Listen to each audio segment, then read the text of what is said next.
यस्तो पाराले भएन, विदेशबाट नि आइयो, धेरै वर्ष बसियो हैन।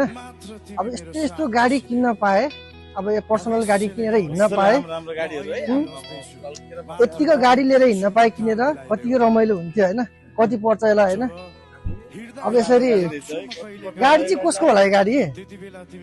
सर हजुरको गाडी होला यो? हजुर नमस्कार। नमस्कार नमस्कार।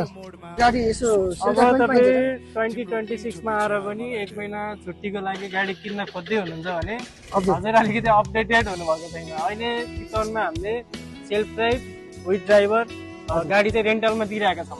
पर डे कसरी छ, विकली कसरी छ, मन्थली कसरी छ यो? हाम्रो यो पर डे हजुरको ड्राइभरसित लिएर जानुभयो भने 10,000 पर्छ हजुर पर डे तपाईँलाई। हजुर विथ ड्राइभर। हजुर त्यसपछि हजुरलाई सेल्फ ड्राइभमा गाडी चाहियो भने चाहिँ गाडी हेरी हेरी भेरिएन्ट अनुसार छ।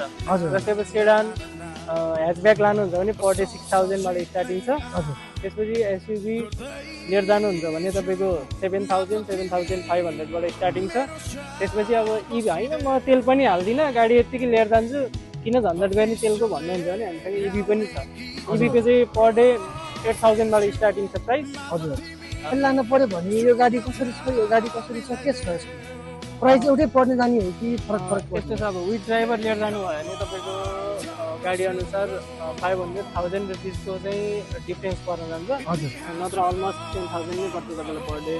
सेल्फ ड्राइभमा लानुभयो भने चाहिँ अब गाडीको भेरिएन्ट अनुसार चाहिँ तपाईँलाई गाडी अनुसार चाहिँ फरक पर्छ। अब सानो चढ्ने, लग्जरी चढ्ने होइन, एसयुभी चढ्ने, इभी चढ्ने, त्यसमा डिपेन्ड गर्छ।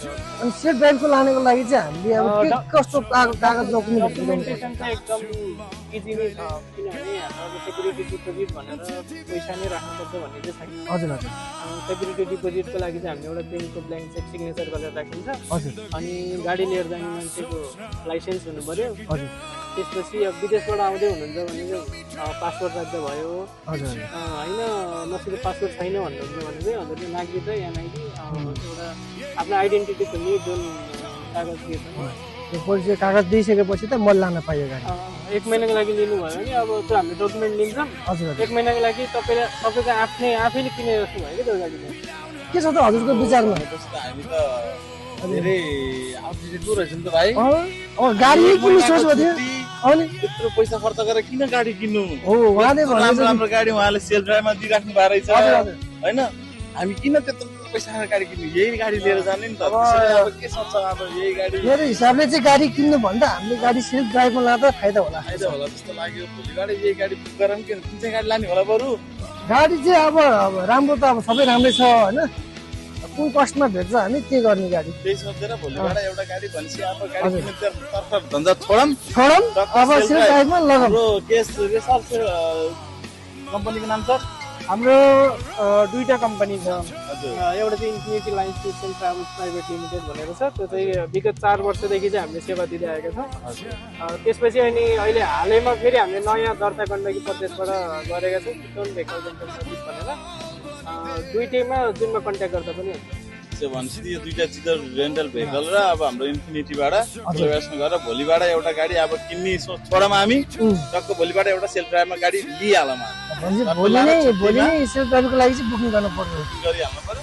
एउटा गाडी भोलि लिएर गइहाल्ने, अब सोरुम नजाने यहाँबाट गाडी लिएर यति सुविधा भएपछि हामीलाई के चाहियो?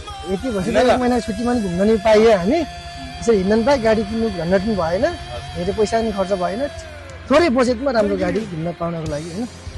ल सर भोलि त्यसो भए अफिसतिर भेटौँला। हुन्छ सर। ल सर धन्यवाद। हजुरको शुभ नाम चाहिँ? मेरो मुस्कान सापकोटा। ल मेरो चाहिँ सरोज कुमार है। हाम्रो चाहिँ अलि यो सेल्फ ड्राइभको लागि गयो क्रेटा 1 हप्ताको लागि। अब गाडीहरू चाहिँ हाम्रो यहीँ छ होइन, गाडीहरू यहीँ छ, हाम्रो ओनरहरू यहीँ हुनुहुन्छ। अनि हजुरलाई कस्तो लाग्यो दाजु सेल्फ ड्राइभमा पठाउँदाखेरि? मलाई एकदम खुसी लाग्यो। कति दिनको लागि पठाउनु भयो हजुरले? मैले चाहिँ आजबाट ठ्याक्कै 7 दिनको लागि।